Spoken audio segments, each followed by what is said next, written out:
মালয়েশিয়ায় থাকা কয়েকজন বাংলাদেশি শ্রমিকের বিরুদ্ধে জঙ্গি অর্থায়নের অভিযোগে পুলিশ তাদেরকে আটক করেছিল বেশ ১-১.৫ মাস আগের ঘটনা। আপনারা নিশ্চয়ই ভুলে যাননি।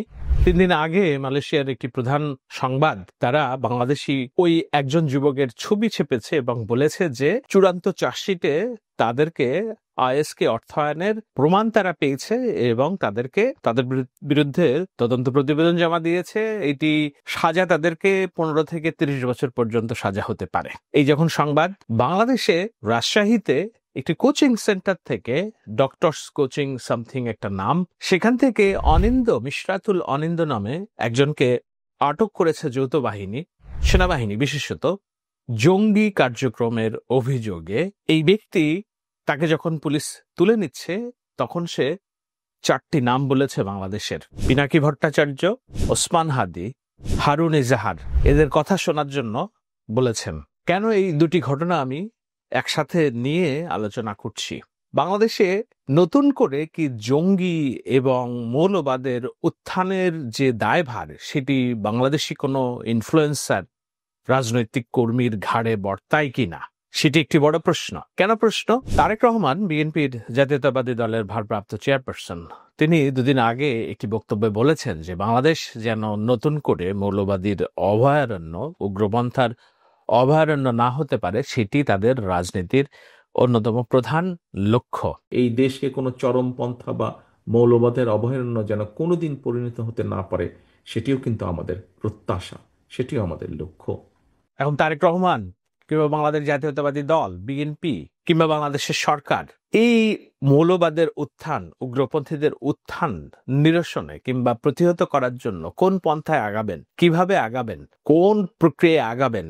যারা এই তরুণরা, যারা এইসব উগ্রবাদী বয়ানে অনুপ্রাণিত হচ্ছে এবং নিজেদেরকে জঙ্গি হিসেবে প্রতিষ্ঠিত করার চেষ্টা করছে, সেই সব ব্যক্তিগুলো কি ধরাছোঁয়ার বাইরে রেখেই বাংলাদেশ মৌলবাদের উত্থান ঠেকানো যাবে কিনা? রাষ্ট্র পরিচালনায় বড় চ্যালেঞ্জ সামনে আসবে।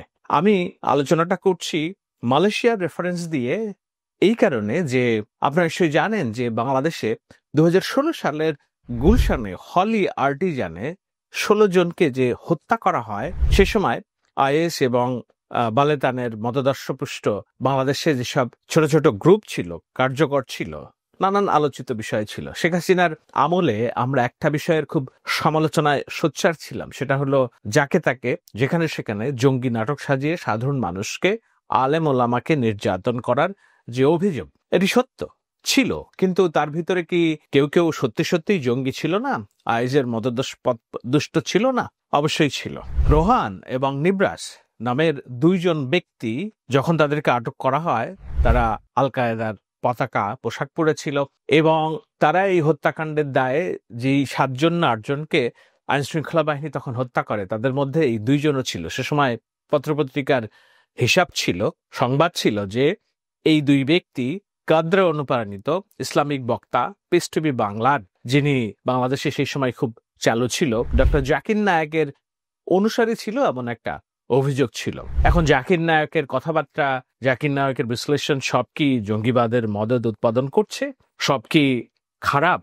অবশ্যই না। আমি বরঞ্চ ডক্টর জাকির নায়ককে দেখি ইসলামিক বক্তা হিসেবে, মধ্যপন্থার ইসলামের বক্তা হিসেবে, কিন্তু তাদের কথায় কোথাও না কোথাও যে ত্রুটি ছিল কিংবা যে ব্যাখ্যা ছিল, সেই অপব্যাখ্যাগুলোকেই নিজেদের করে নিয়ে নিজেদের মতো করে জঙ্গি কার্যক্রমে উদ্বুদ্ধ হয়েছিল যেসব তরুণ, তাদেরকে নিয়েই সমস্যাটা এবং শঙ্কাটা। মালয়েশিয়া তো মুসলিম প্রধান দেশ। মালয়েশিয়া কি জাকির নায়েককে তার কার্যক্রম পরিচালনা করার অনুমতি দিয়ে রেখেছে কিনা?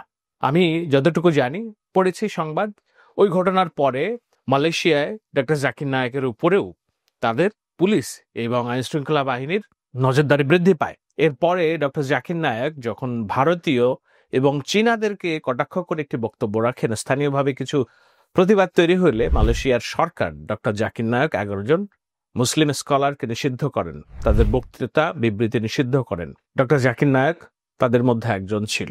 বাংলাদেশে যদি কোনো জঙ্গি কার্যক্রমে উদ্বুদ্ধ কেউ কারণ নাম উল্লেখ করে, তাদের বক্তব্য, তাদের মতাদর্শ কিভাবে দেখবে সরকার, সেটি একটি বড় চ্যালেঞ্জ। আজকে এই আলোচনাটা করার উদ্দেশ্য হচ্ছে অনিন্দ ইসলাম মিশরাতুল অনিন্দ নামে যেই ব্যক্তি, যেই শিক্ষার্থী ধরা পড়েছে, তার সম্পর্কে একটু বলা এবং বাংলাদেশ রাষ্ট্রের যে সামগ্রিক ভবিষ্যৎ সামনে খুব স্ক্যারি, ভীতিজনক, এবং যে চ্যালেঞ্জগুলো আছে সেটি কিভাবে নিরসন করা যাবে তার সম্পর্কে একটু আলোকপাত করা। দেখুন, মিশরাতুল অনিন্দ তার এই যে রাজশাহী বিশ্ববিদ্যালয়ের সাবেক একজন শিক্ষককে হত্যার সরাসরি আসামি ছিল 2016 সালে। আপনারা পত্রিকার সংবাদ দেখছেন। এই সরকার ক্ষমতায় আসার পরে দেদারছে যে সব জঙ্গিদের ছাড়া পাওয়া যায়। ডিবির মনিরুল ইসলামের যেই দক্ষতা ছিল জঙ্গি এবং অন্যান্য জায়গায় ডকুমেন্টেশনে, সেগুলোকে ধ্বংস করে ফেলা হয়। এমনকি এই সরকারের ডিএমপির পুলিশ বলছে কিসের হলি আর্টিজানের জঙ্গি, বাংলাদেশে কোনো জঙ্গি নেই। তো সেই 2016 সালে রাজশাহী বিশ্ববিদ্যালয়ের একজন শিক্ষককে হত্যার অভিযোগে অনিন্দ সে সময় আটক হয়, বর্তমান সরকারের আমলে ছাড়া পায়। ছাড়া পাওয়ার পরে প্রথমেই সে কি কাজটা করছে সেটি আপনাদের নজরে আসতে হবে। 3 দিন আগে যখন রাজশাহী বিশ্ববিদ্যালয়ে ডক্টরস কোচিং এ অভিযান চালানো হয়, সেখান থেকে বিপুল পরিমাণ অস্ত্র উদ্ধার করেছে সেনাবাহিনী। ছবিগুলো আপনারা দেখতে পাচ্ছেন। এই ছেলে কি করতে চায়? এই ছেলে বিপ্লব করতে চায়। এই সরকারের আমলে, গত সরকারের আমলে জঙ্গি কার্যক্রমের অভিযোগে আটক থাকা একজন ব্যক্তি এই সরকারের আমলে ছাড়া পায়। ছাড়া পাওয়ার পরে সোজা চলে গিয়েছে কোথায়? তার সেই পুরাতন মতাদর্শে। সে অস্ত্র মজুদ করছে, সে অন্যান্য জিহাদি জিনিসপত্র মজুদ করছে, আর বিপ্লবের স্বপ্ন দেখছে কার নেতৃত্বে? হারুন এজাহার, পিনাকি এবং ওসমান হাদি। ওসমান হাদির সম্পর্কে বহুত আগে আমি একটি কথা বলেছিলাম যে বাংলাদেশে জুলাইয়ের যে অভ্যুত্থান, জুলাইয়ের যে অর্জন, সেই অর্জনকে ধ্বংস করার জন্য একটি মুখ, দুটি মুখ যদি সামনে থাকে, ওসমান হাদি একজন। আমার সহকর্মীরা পছন্দ করেননি সেটি। ইনকিলাব মঞ্চ শেখ হাসিনার আমলে, মুক্তিযুদ্ধ মঞ্চ যেমন সাধারণ ছাত্রছাত্রীদের উপর নিপীড়নের হাতিয়ার হয়েছিল জুলাইয়ের পরবর্তীতে, ইনকিলাব মঞ্চ ঠিক তেমনই একটি দোকান হিসেবে উদ্ভাবিত হয়েছে। যারা এই যে উগ্রপন্থার মদত দিচ্ছে তার স্পষ্ট প্রমাণ অনিন্দ তার বক্তব্যে দিয়ে গিয়েছে। জাতিগত মর্যাদা হুমকির মুখে বিপ্লব 90% ব্যর্থ হয়েছে, 10% মাত্র আছে। আমাদের কাছে 1 বছর সময় আছে। আবার আমরা দিল্লির দেশে পরিণত হতে যাচ্ছি। ছাত্র নেতাদের কথা শুনুন, মুসলিম ফ্রন্টগুলোকে ঐক্যবদ্ধ করুন, হারুন ইজাহার সাহেবের সাথে কথা শুনুন, পিনাকি ভট্টাচার্যের কথা শুনুন, ওসমান হাদির কথা শুনুন, ইন্টারিম ভেঙে দিন। আমি হাদিকে নিয়ে খুব বেশি আলোচনা করব না, কেবল এতটুকুই বলি, ইনকিলাব মঞ্চের সমস্ত টাকা পয়সা আসে আরেকজন অনিন্দ যার নাম করেছে প্যারিস থেকে। এটি একটি চক্র, এটি দুর্ভেদ্য চক্র।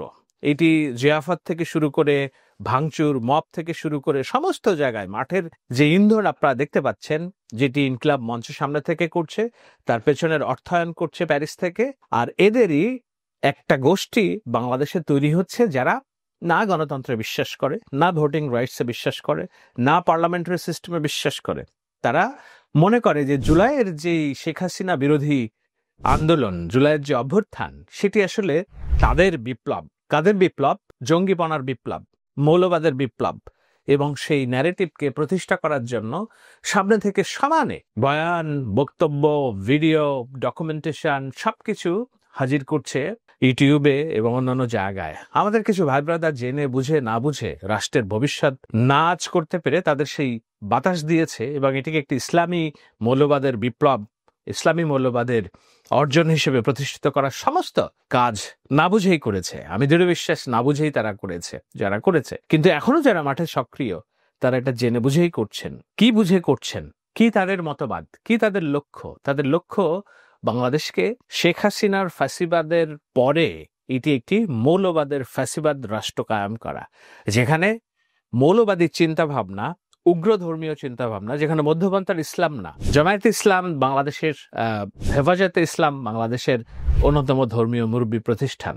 তারা জামায়াতে ইসলামকে বলেছে এটা একটি ভণ্ডের দল। জামায়াতে ইসলামের ইসলাম বাংলাদেশের ইসলাম না, নবীর ইসলাম না। তো আমি জামায়াতে ইসলামকে সরাসরি এবার দোষও দিচ্ছি না, কারণ তারা ভোটের রাজনীতি করছে, তারা নির্বাচন পদ্ধতিতে আসছে। কিন্তু এই নতুন শক্তি, নতুন মৌলবাদী শক্তি, তারা কোনোভাবে নির্বাচনের ব্যবস্থা বিশ্বাস করে না, পার্লামেন্টারি সিস্টেমে বিশ্বাস করে না। তাদের বিশ্বাস বিপ্লব।